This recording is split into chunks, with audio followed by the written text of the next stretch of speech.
नमस्कार मित्रांनो, स्वागत आहे तुमचं RN अकॅडमीवर।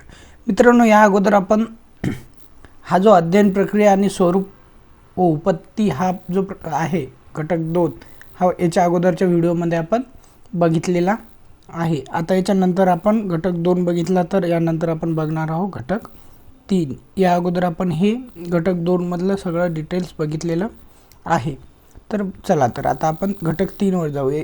घटक 3 काय आहे, तर अध्ययनावर परिणाम करणारे घटक, हे घटक 3 मध्ये येते। याचे बरेचसे प्रश्न आपल्या TETच्या एग्जामला विचारले जातात। तर मित्रांनो, त्या अगोदर एक तुम्हाला सांगू इच्छितो की जर तुम्ही आपल्या RN अकॅडमीला सबस्क्राइब केलेलं नसेल तर चॅनलला सबस्क्राइब करून घ्या आणि बाजूचं जे बेल आयकॉन आहे ते पण प्रेस करा। आणि बाकीच्या चॅनल सारखं आपण वारंवार सांगत नाही मित्रांनो की प्रेस करा किंवा सबस्क्राइब करा। एक वेळेस सांगतो पूर्ण व्हिडिओ, मग नंतर तुम्ही कुठल्याही ॲड विना बघू शकता। तर यामध्ये आपल्याला काय काय बघायचं आहे बघा। या चॅप्टरमध्ये आपल्याला अनुवंश व परिसर यांच्या अध्ययनावर होणारे परिणाम स्पष्ट करणे, त्यानंतर मानसिक प्रक्रियांचा विकास व अध्ययन यांचा परस्पर संबंध नष्ट करणे, त्यानंतर बुद्ध्यांकानुसार केलेल्या वर्ग विभागाचे फायदे व तोटे, याच्यावर प्रश्न बऱ्याच वेळा विचारलेले आहेत TETच्या एग्जाममध्ये आणि हे खूप महत्त्वाचे आहे मित्रांनो।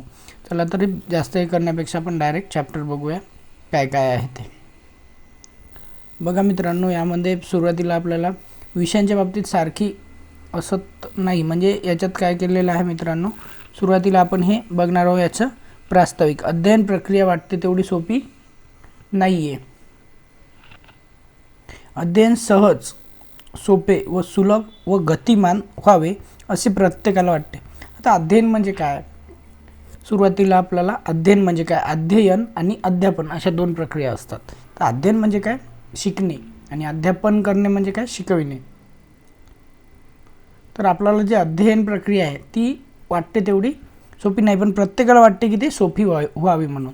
तर अध्ययन सहज, सोपे, सुलभ व गतिमान व्हावे असे प्रत्येकाला वाटत असते, बरोबर आहे। अध्ययनाद्वारे ज्ञान आणि कौशल्य आत्मसात व्हावीत अशी अपेक्षा असते, बरोबर आहे मित्रांनो। प्रत्येकाचं काय असते की अध्ययनाद्वारे आपल्याला कुठली गोष्ट आपण जेव्हा शिकतो त्यावेळेस आपल्याला त्याचं नॉलेज आणि जे कौशल्य ते आत्मसात व्हायला पाहिजे, आपल्याला असं वाटते, जे 100%। वर्गातील सर्व अध्ययनार्थ्यांची अध्ययनात समान प्रगती असत नाही, त्याचप्रमाणे एकाच अध्ययनार्थ्याची अनेक विषय अभ्यासत असताना त्याची होणारी प्रगती सर्व विषयांच्या बाबतीत सारखी असत नाही।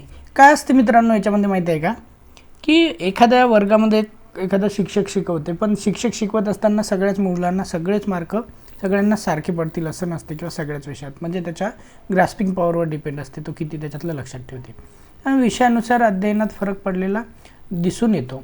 त्यानंतर भाषा विषयाच्या अध्ययनात एखाद्या अध्ययनार्थी खूप प्रगती करतो, तोच अध्ययनार्थी गणित विषयाच्या अध्ययनात मागे पडलेला दिसून येतो। एखादा विद्यार्थी असते, तो काय असते, इंग्लिशमध्ये खूप हुशार असते, पण तो मॅथमध्ये, गणितामध्ये काय होते, मागे पडते। एखादा गणितामध्ये हुशार असते तर तो इंग्रजी विषयामध्ये मागे पडते। इंग्रजी शिक्षण शिकवणारे शिक्षक तेच असले तरी वर्गातील सर्व विद्यार्थ्यांची इंग्रजी विषयाची अध्ययनातील प्रगती समान असत नाही। जी त्यांची प्रगती असते ती प्रत्येकाची समान नसते। मी मगाशी सांगितल्याप्रमाणे काहीतरी प्रॉब्लेम येत असते, एखादा मुलगा हुशार असते, एखादा कमी हुशार असते, ते त्यांच्या बुद्धिमत्तेवर असते। तर का असते ते, अध्ययनावर विविध घटकांचा अनुकूल अगर प्रतिकूल परिणाम होत असल्यामुळे असे घडते। कशामुळे घडते, तर अध्ययनावर विविध घटकांचा अनुकूल अगर प्रतिकूल परिणाम होत असतो। घरचं वातावरण, परिसरातलं वातावरण याचा त्या अध्ययनावर, किंवा त्याची अनुवांशिकता, त्याचा स्वतःचा बुद्ध्यांक, या सगळ्या गोष्टीचा त्याच्यावर परिणाम पडत असतो। यातील काही घटक अध्ययनाशी संबंधित असतात, तर काही घटक अध्यापकाशी निगडित असतात। शाळेतील वातावरण, उपलब्ध सोयी, शालेय संघटन, भौतिक सुविधा इत्यादी घटकांचाही अध्ययनावर परिणाम होत असतो। कोणत्या कोणत्या गोष्टीचा होते, शाळेतील वातावरण, उपलब्ध सोयी सुविधा, त्याच्यानंतर शालेय संघटन आणि भौतिक सोयी सुविधा। अध्ययनार्थ्यांचे अध्ययन चांगले व्हावे, परिणामकारक व्हावे यासाठी अध्ययनावर परिणाम करणाऱ्या विविध घटकांचा शोध आपण घ्यायचा आहे। या सर्वच घटकांचा प्रत्यक्ष किंवा अप्रत्यक्ष परिणाम अध्ययनार्थ्यांच्या अध्ययनावर पडत असतो।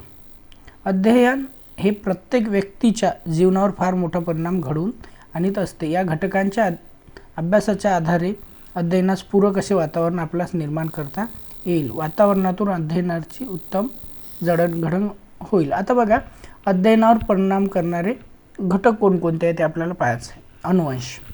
अनुवंश म्हणजे काय? हा समजा एक व्यक्ती आहे आणि याचे 2 मुलं आहेत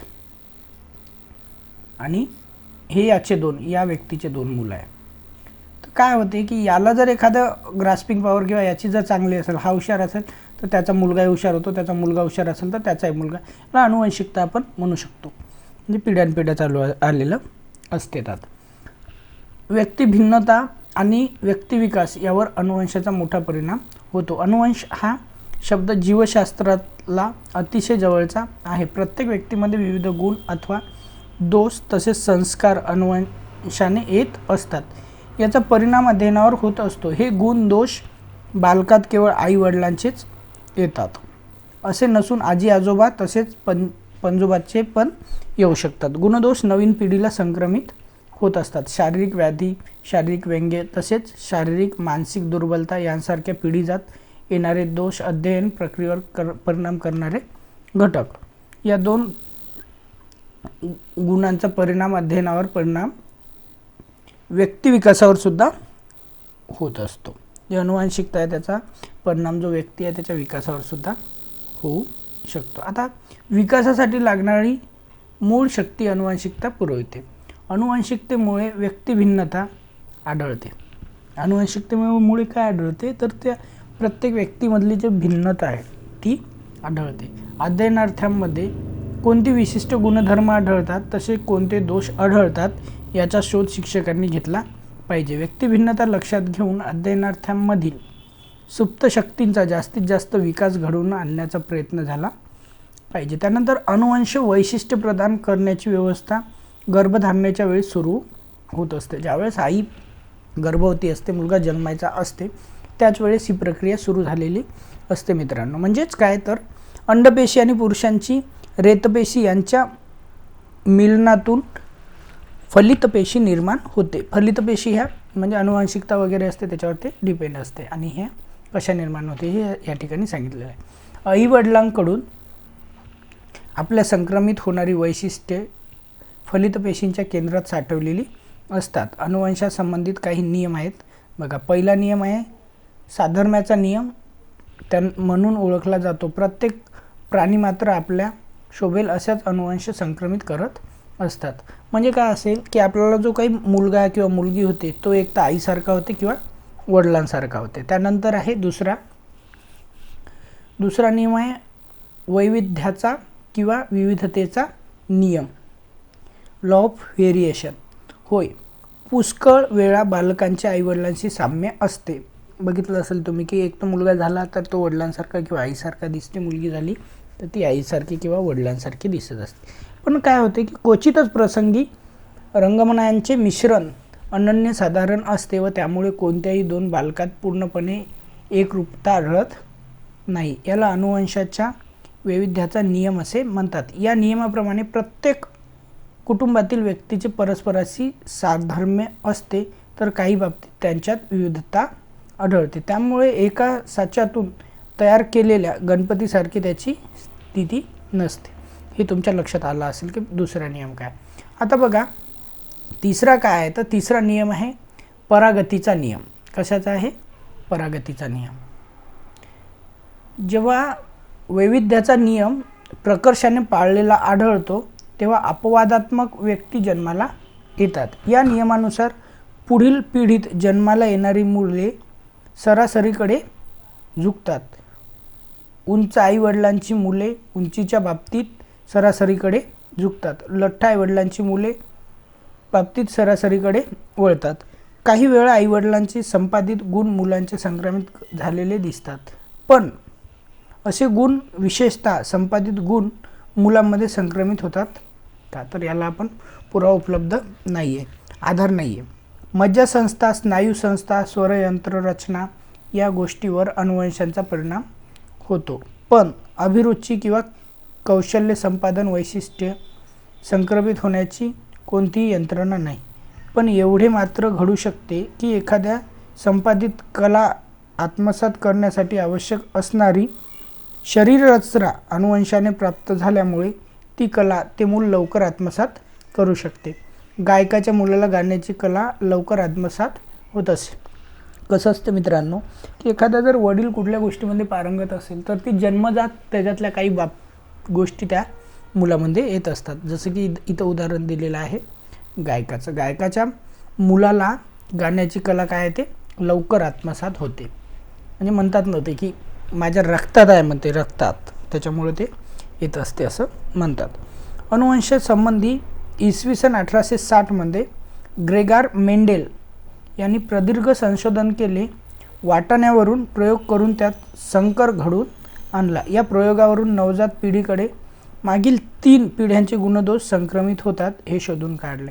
हा प्रश्न विचारला जाऊ शकतो मित्रांनो, किती पिढ्यांचे, तर मागील 3 पिढ्यांचे गुणदोष संक्रमित होतात हे शोधून काढले. कोणी शोधून काढलेले आहेत तर हे ग्रेगार मेंडेल यांनी. कधी काढले तर 1860ला काढलेलं आहे. या संशोधनाच्या आधारे असे म्हणता येईल की प्रत्येक 50 जैविक वारसा आईवडिलांकडून, 25 वारसा आजी आजोबांकडून व उरलेल्या जैविक वारसा पणजोबांकडून व अन्य पूर्वजांकडून आपणास प्राप्त होत असतो. हा शेकडेवारी काढलेला आहे. म्हणजे 50% आईवडिलांकडून, त्याच्यानंतर 25% आजी आजोबांकडून आणि उरलेले 25% पणजोबा वगैरे इतरांकडून येऊ शकतात. व्यक्तिविकासात अनुवंशाचा अभ्यास अत्यंत महत्त्वाचा आहे. बालकांचे व्यक्तिमत्व त्यांचे पालक तसेच शिक्षक पूर्णपणे विकसित करू शकत नाहीत. अनुवंशाने प्राप्त होणाऱ्या गोष्टींचाही व्यक्तिमत्व विकासात महत्त्वाचा वाटा असतो. TP नन यांनी म्हटले आहे की जन्मजात स्वभाव हा व्यक्तिमत्व विकासातील महत्त्वाचा घटक आहे. काय आहे तर जन्मजात स्वभाव हा व्यक्तिमत्व विकासातील महत्त्वाचा घटक आहे. एखाद्याला एखादी गोष्ट असते की ती जन्मतःच मिळालेली असते आणि तो जे आहे तो त्याच्या व्यक्तिमत्वातील विकासाचा एक महत्त्वाचा घटक असते मित्रांनो. बघा, थोडक्यात अनुवंश हा व्यक्तिविकासातील शारीरिक गुणवैशिष्ट्य व बुद्धिमत्ता ठरविणारा महत्त्वाचा घटक आहे असे आपणास म्हणता येईल. बघा मित्रांनो, आता परिसर हा ब पॉईंट आहे. अध्ययन व व्यक्तिविकास यात जसे अनुवंशाला महत्त्व असते त्याचप्रमाणे त्या मुलाच्या भोवती असणाऱ्या परिसरालाही आहे. बाह्य परिस्थितीत अध्ययनार्थींच्या अध्ययनावर, त्या आधारे त्याच्या विकासावर मोठा परिणाम होत असतो. बाह्य परिस्थिती कौटुंबिक, सामाजिक तसेच धार्मिक असू शकते. आर्थिक परिस्थितीचेही साधक बाधक परिणाम अध्ययनावर तसेच अध्ययनार्थांच्या विकासावर झाल्या वाचून राहत नाहीत. अध्ययनार्थांच्या दृष्टीने घर, शाळा आणि समाज हे घटक महत्त्वाचे असतात. या 3 घटकात योग्य परिस्थिती व वातावरण आपण निर्माण करू शकतो. परिसराच्या वलयाचा परिणाम अध्ययनार्थांच्या अध्ययनावर होत असतो मित्रांनो, लक्षात घ्या. आता शहरातील व खेड्यातील राहणाऱ्या विद्यार्थ्यांना भिन्न परिस्थितीचे अध्ययन करावे लागते. कशामुळे तर तिथलचं जे वातावरण असते, परिसर असते, त्याच्यामुळे ते होऊ शकते. बघा मित्रांनो, आता शहरात अध्ययनार्थ्यांना अनुकूल परिसर असतो, अनुकूल वातावरण असते, यांचा अध्ययनावर सुपरिणाम होतो, म्हणजे चांगला परिणाम होतो. शहरातील मोठमोठी ग्रंथालये, त्याच्यानंतर वर्तमानपत्रे, वाचनालये, चित्रपट, पुस्तके, त्यानंतर दूरदर्शन, विविध लोकांमध्ये चालणाऱ्या अंतरक्रिया, या सर्व गोष्टींचा परिणाम अध्ययनार्थांच्या अध्ययनावर होत असतो. त्याचप्रमाणे जर आपण ग्रामीण भागात बघितलं तर ग्रामीण भागातील विद्यार्थ्यांना एवढे अनुकूल वातावरण लाभत नाही. याशिवाय आर्थिक सामाजिक दर्जा लाभलेल्या कुटुंबातील वातावरण वेगळे असते. सुपरिस्थिती असल्यामुळे या वातावरणाचा चांगला परिणाम अध्ययनावर झाल्या वाचून राहत नाही. याउलट झोपडपट्टीत राहणारे जे मुलं असतात तसेच जे कामगार व फेरीवाले यांच्या घरात राहणारे अध्ययनार्थी म्हणजे विद्यार्थी आवश्यक तो परिसर उपलब्ध करून घेऊ शकत नाही. त्या वातावरणाचा, परिसराचा प्रतिकूल परिणाम अध्ययनार्थ्याच्या अध्ययनावर होत असतो. परिसर म्हणजे एन्व्हायरमेंट.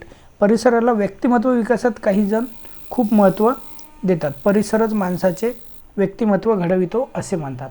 म्हणजे जे आपण ज्या एरियात राहतो तो एरिया आपलं व्यक्तिमत्व घडवण्यामध्ये खूप महत्त्वाची भूमिका बजावत असतो. प्रख्यात मानसशास्त्रज्ञ आहे डॉक्टर हेवर्ड व वॅटसन. अनुवंशापेक्षा परिसराला म्हणजे शिक्षण व सुसंस्कारमय वातावरणाला व्यक्तिमत्वाच्या जडणघडणीत खूप महत्त्व प्रदान करतात. त्यांचं काय म्हणणं आहे मित्रांनो, की तुम्ही कोणाच्या घरी जन्मले किंवा तुमचे आई वडील काय होते याच्यापेक्षा तुमचा जो परिसर आहे, तुम्ही ज्या परिसरामध्ये राहता त्याच्यावर खूप काही डिपेंड आहे. तुम्ही ती एक गोष्ट ऐकली असेल की 2 वाघ असतात, एकाला काय केलं जाते, खुल्या जंगलामध्ये सोडल्या जाते आणि दुसऱ्यांना बेडी बकरी यामध्ये सोडल्या जाते. तर तो वाघ जो आहे तो त्याचं स्वतःचं अस्तित्व विसरून जातो, तो बाकीच्यांप्रमाणे स्वतःला समजायला लागतो. म्हणजे काय, तर तुमचं जो हे आहे ओरिजिनॅलिटी आहे ते तुम्ही तुमच्या परिसरावरून बदलू शकता. म्हणजे तुमच्या परिसराचा एवढा मोठा परिणाम तुमच्यावर पडत असतो. आता बघा, परिसराच्या व्यक्तिमत्वाच्या जडणघडणीत महत्त्व सांगणारे संशोधन झाले आहे. जुळ्या मुलांवर केलेले प्रयोग परिसरांचे महत्त्व सिद्ध करून दाखवतात. एकच अनुवंश असलेल्या जुळ्यांपैकी एकाला गलिच्छ परिसरात वाढविले असता दोघांचा विकास फरक आढळून आला. चांगला अनुवंश लाभलेला असूनसुद्धा परिसर चांगला नसेल तर व्यक्तिमत्वाचा विकास योग्य प्रकारे होत नाही. चांगल्या घराण्यातील मुले वाईट परिसरात बिघडतात असे दिसून येते. व्यक्तिमत्व विकासासाठी परिसरातील सांस्कृतिक, सामाजिक, धार्मिक व शैक्षणिक संस्काराची बालकांचा विकास साधता येतो. त्याचे व्यक्तिमत्व संपन्न बनवता येते. चांगल्या परिसराच्या आधारे नराचा नारायण होऊ शकतो, वाल्याचा वाल्मिकी होऊ शकतो. परिसराचा अर्थच हा आहे की व्यक्तीला प्राप्त होणारे सभोवतालचे सामाजिक आणि सांस्कृतिक तसेच शैक्षणिक वातावरण, सर्व सामाजिक संस्थांचा समावेश परिसरात होतो. विशेषतः शाळा, कुटुंब, जाती संस्था, धर्मसंस्था, ग्रामीण आणि शहरी संस्था यांचा यात अंतर्भाव आहे. परिसर हा संकल्पनांचाच खूप मोठा किंवा व्यापक, त्यात जैविक परिसर, सांस्कृतिक व सामाजिक परिसर गृहीत धरले जातात. बऱ्याच ठिकाणी तुम्ही पाहत असाल मित्रांनो की काय होते, ग्रामीण भागातली मुलं मागे राहतात, शहरातील मुलं बऱ्याच बाबतीत समोर जात असतात. तर ह्या सगळ्या गोष्टी कशामुळे होत असतात, तर त्या परिसरामुळे बहुधा होत असतात. काही मानसशास्त्र व विचारवंत परिसरातील पारंपरिक परिसर व बाह्य परिसर, कोणता, पारंपरिक आणि बाह्य परिसर, अशा 2 भागात विभागणी करतात. त्यात जन्मपूर्व परिसर व जन्मानंतरचा परिसर यांचा समावेश होतो. आता बघा, परिसराच्या या ठिकाणी काय केलेलं आहे, 2 भाग पाडलेला आहे. त्याला एक कोणता आहे, आंतरिक परिसर, आणि दुसरा कोणता आहे, तर बाहेरील परिसर किंवा बाह्य परिसर, एक्सटर्नल आणि इंटरनल एन्व्हायरमेंटल आपण त्याला इंग्लिशमध्ये म्हणू शकतो. पेशींचा अंतर्गत परिसर, आंतरपेशीय परिसर, त्यानंतर जन्मपूर्व परिसर किंवा जन्मानंतरचा परिसर. आता अनुवंश व परिसराचे शैक्षणिक महत्त्व काय आहे बघा मित्रांनो. बालकांच्या विकासात अनुवंशाला महत्त्व आहे हे आपण पाहिले. बालकांची अध्ययन क्षमता किंवा स्मरणशक्ती, कल्पनाशक्ती तसेच बुद्धी इत्यादी बाबतीत अनुवांशिकतेला महत्त्व आहे. ज्याचा आपण सर्वांगीण विकास साधायचा प्रयत्न करणार आहोत, त्याच्या अनुवंशाविषयी शिक्षकाला माहिती असली पाहिजे, ही गोष्ट निर्विवाद आहे. शाळा ही सामाजिक संस्था अध्ययनार्थाच्या जीवनात अत्यंत महत्त्वाची आहे. या संस्थेत अध्ययनार्थांच्या अभिरुची विकसित होत असतात. काय काय विकसित होत असतात शाळेमध्ये, मुलांच्या अभिरुची, त्याला कशात आवड निर्माण वगैरे होत असते, ती शाळेमध्ये आल्याच्या नंतर विकसित होत असते किंवा अभिरुची निर्माण होते. अध्ययनार्थांची शैक्षणिक तसेच व्यावसायिक मार्गदर्शन घेत असतो. अध्ययनार्थ्यांच्या अनुवंशाची माहिती शिक्षकाला असेल तरच तो अध्ययनार्थ्यांना योग्य प्रकारे मार्गदर्शन करू शकतो. म्हणजे त्यांचं घरची परिस्थिती काय आहे, त्याला कोणाचा वारसा लाभलेला आहे हे माहीत असायला पाहिजे मित्रांनो शिक्षकांना, कारण त्याच्या आधारे आपण त्यांना चांगल्या प्रकारे शिकू शकतो.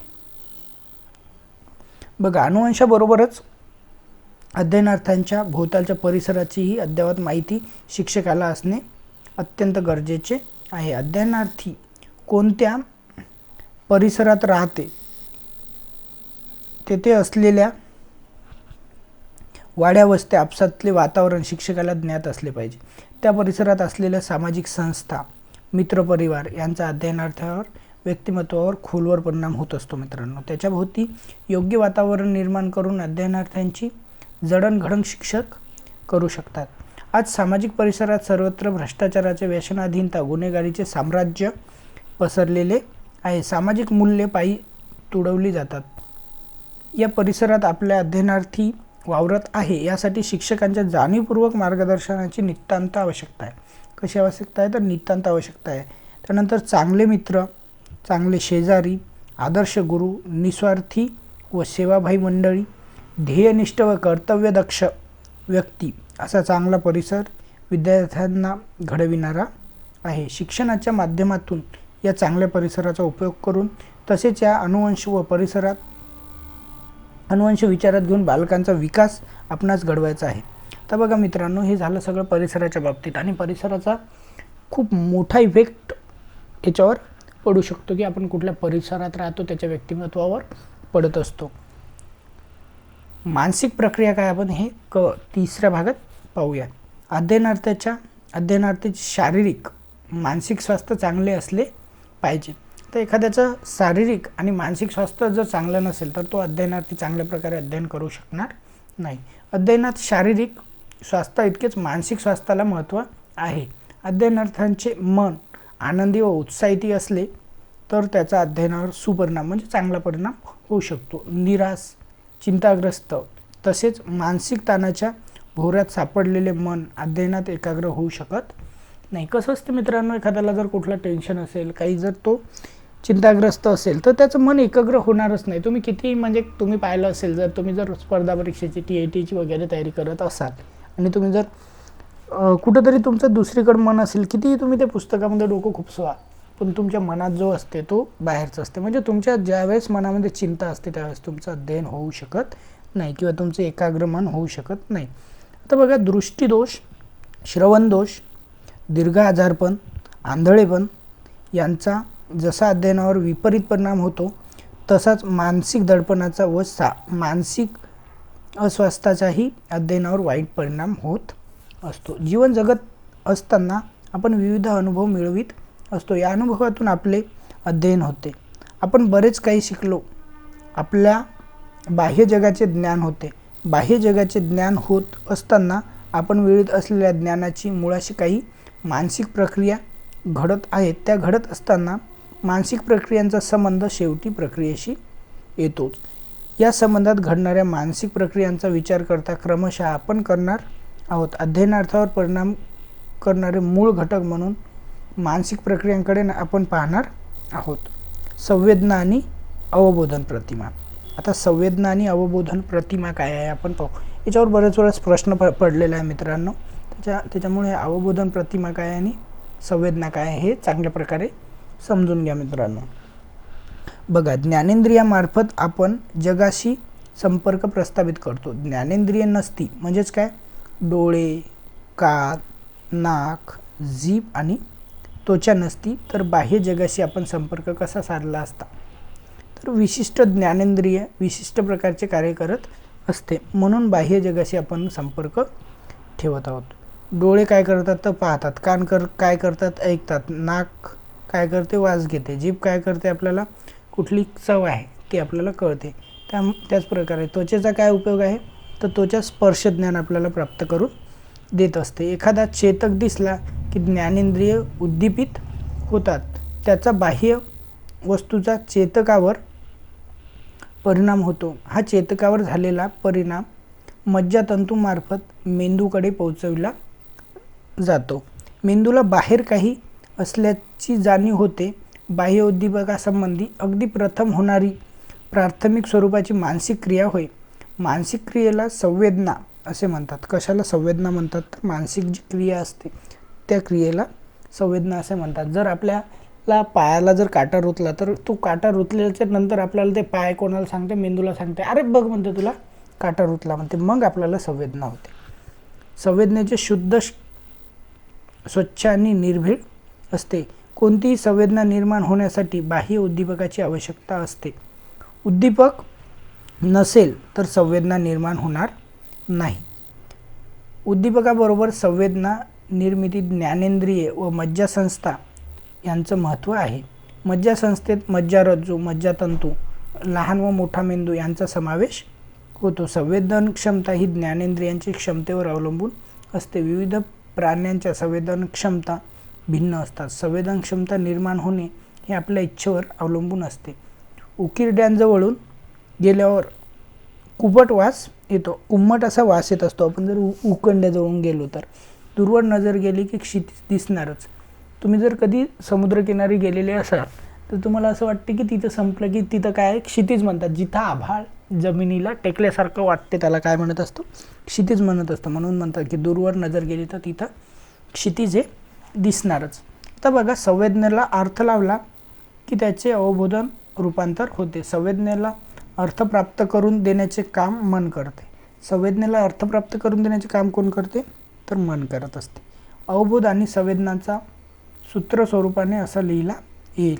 हे बघा, हे काय आहे, सूत्र आहे. संवेदना प्लस अर्थ बरोबर अवबोध.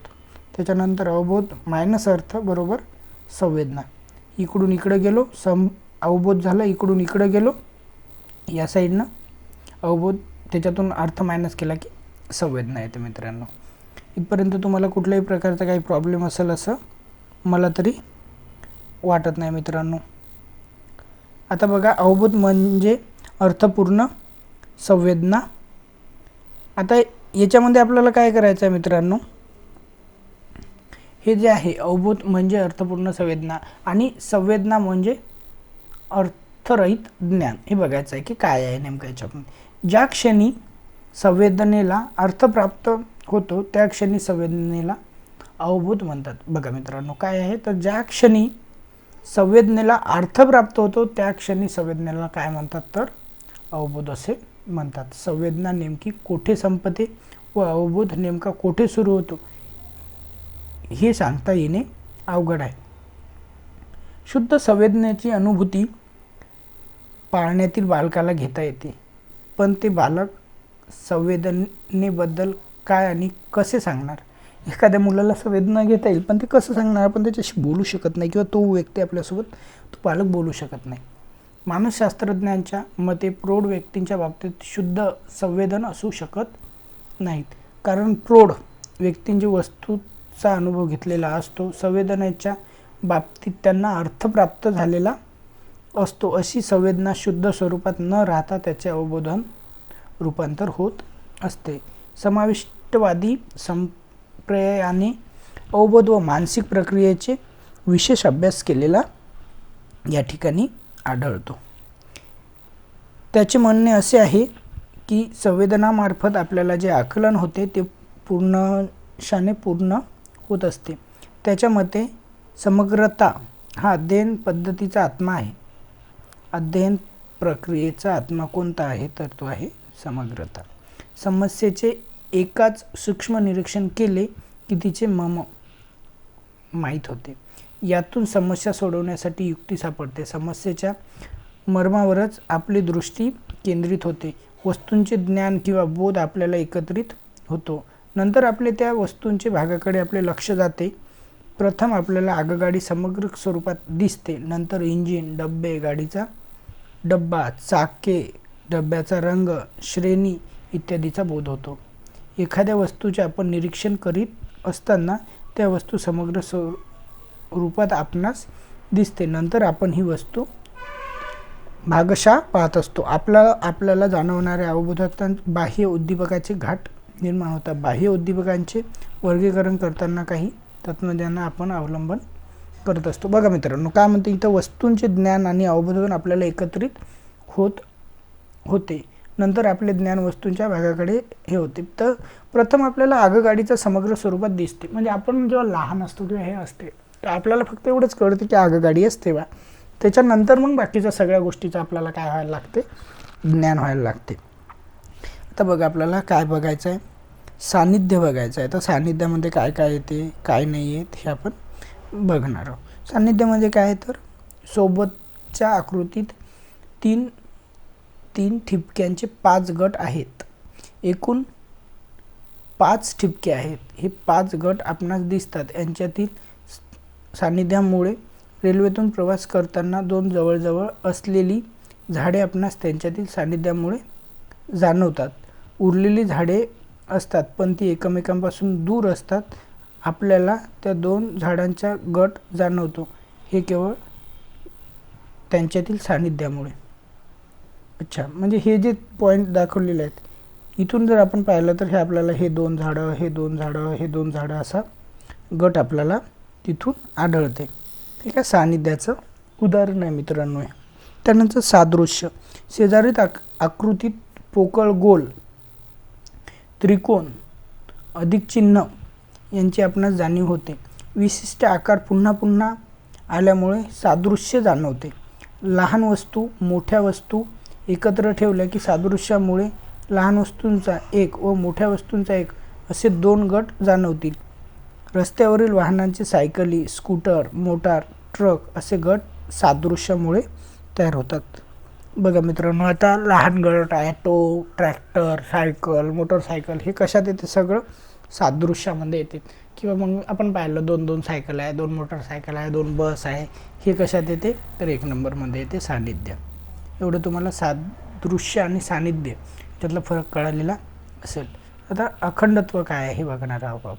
शेजारच्या आकृतीत साधलेल्या बिंदूंचा गट आपणास स्वतंत्रपणे जाणवतो. जनावरे एकत्र बांधलेली असतील तर त्यांचा गट आपणास अखंडत्वामुळे जाणवत असतो.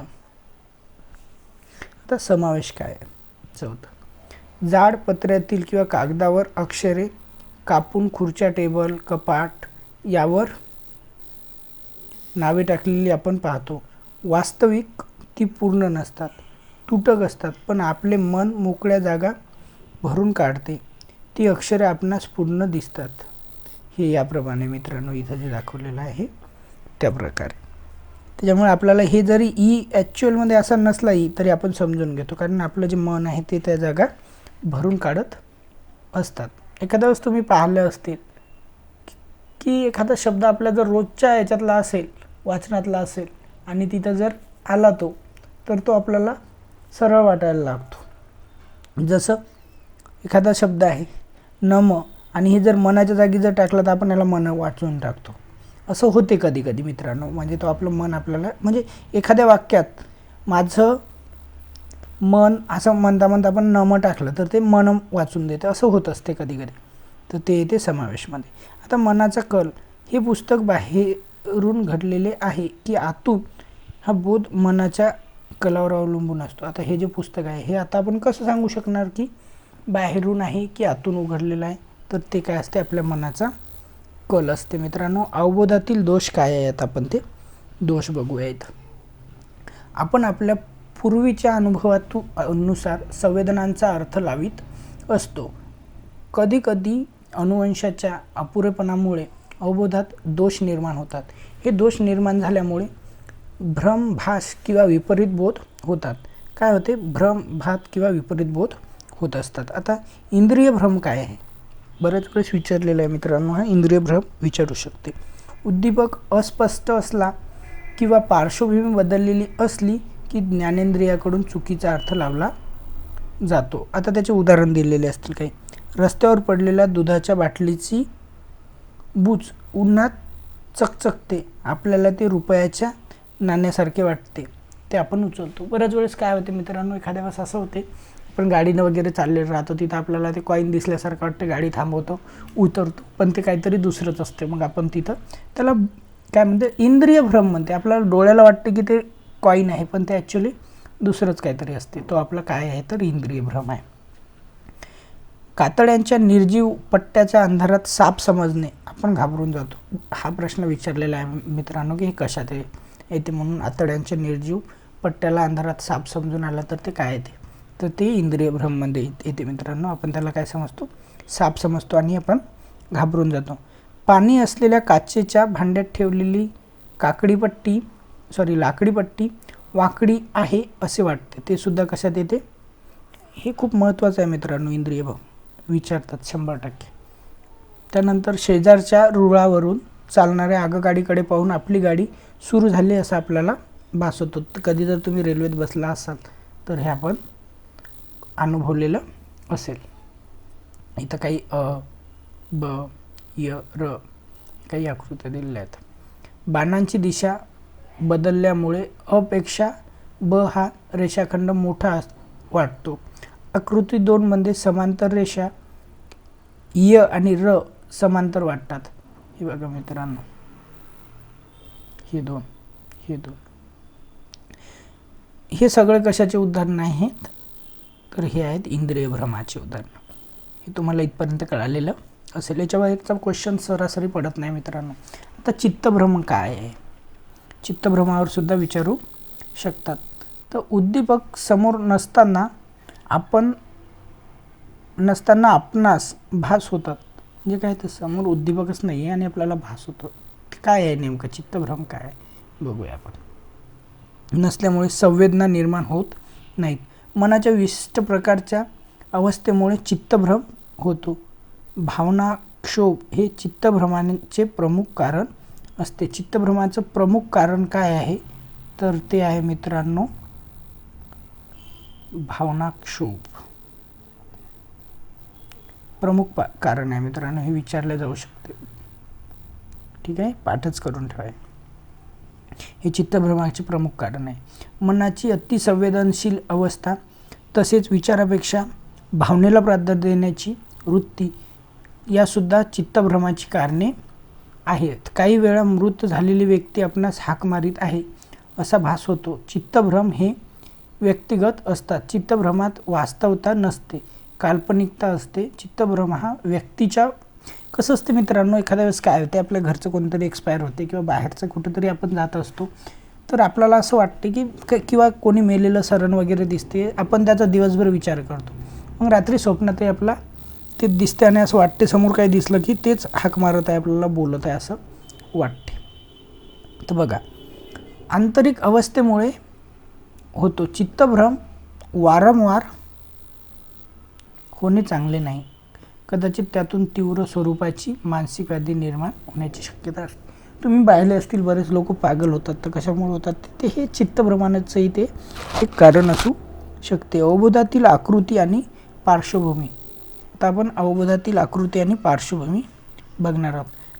बघा मित्रांनो, आपला बराच व्हिडिओ मोठा होत आहे, तर आपण काय करू, हे पुढच्या भागामध्ये अवबोधातील आकृती आणि पार्श्वभूमी हे पुढच्या भागामध्ये बघू. त्यानंतर आपण प्रतिमा आणि कल्पना हे पण पुढच्या भागामध्ये बघू. इथं बरेचसे पॉईंट राहिलेले आहेत, कल्पनांचे प्रकार वगैरे, हे खूप इम्पॉर्टंट आहे मुलांना. त्याच्यामुळं काय करा मित्रांनो, तुम्ही पुढचा भाग नक्की बघा. मी खाली डिस्क्रिप्शनमध्ये त्याची लिंक टाकून देईलच.